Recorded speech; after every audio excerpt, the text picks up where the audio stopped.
Bill Maher actually called out Cory Booker for something, same thing actually that we called out Cory Booker for, avoiding answering a simple question by Jake Tapper when it came to Cory Booker going on TV using this tragedy in Virginia Beach, the murders in Virginia Beach, to push for his gun control proposals. And then when Jake Tapper asked, all right, well, what if your gun control proposals would have stopped that attack? He bloviated. He said nothing. Bill Maher picked up on that too.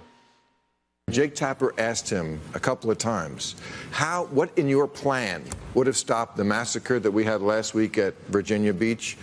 And Cory Booker took a very long time to not be able to answer that question. But can I just say this? It would not, because it was journalists have to stop asking that horrible question.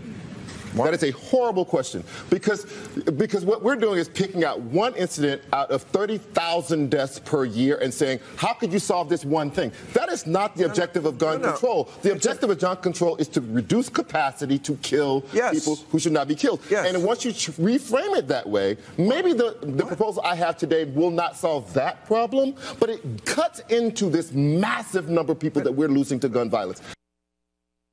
All right, so that's New York Times columnist Charles Blow. And let's dissect what he said. First of all, it's a horrible question, he says, to ask a candidate who is on TV using this tragedy to call for more gun control. It's a horrible question to ask him, according to Charles Blow, how exactly his gun control policies would have prevented that tragedy.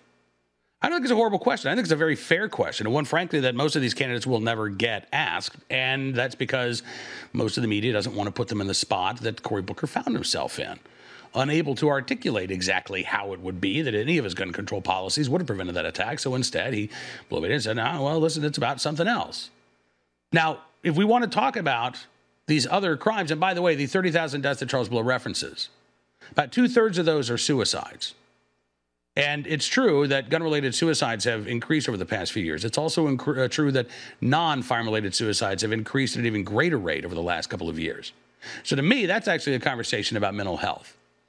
Now, if we want to talk about reducing violent crime, reducing the number of homicides in this country, I'd also be very happy to have that conversation with Charles Blow about how any of Cory Booker's gun control policies would actually do any of that, would actually reduce violent crime in places like Newark or Camden.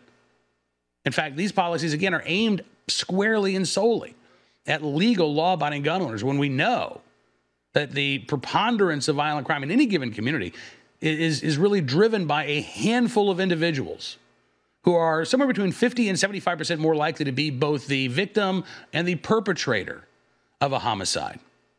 And when law enforcement can focus on that relative handful of very violent offenders, well, that can dramatically reduce violent crime, as opposed to passing these gun control laws that are aimed at every legal gun owner in the hopes that it'll have some sort of trickle-down effect on violent criminals. Again, I'm happy to have that conversation with Charles Blow. Mr. Blow, if you want to come on the program and talk about that, but I got to tell you, I don't think it's a horrible question what Jake Tapper asked Cory Booker. In fact, I think it's a question that every single candidate who tries to use one of these tragedies to push for their gun control laws, in fact, not every candidate, every politician, including Virginia Governor Ralph Northam, every one of them should be asked that question. Well, if you're using this tragedy to push your gun control proposals, which one of your proposals would have prevented that tragedy? That's not a horrible question at all. That's real journalism.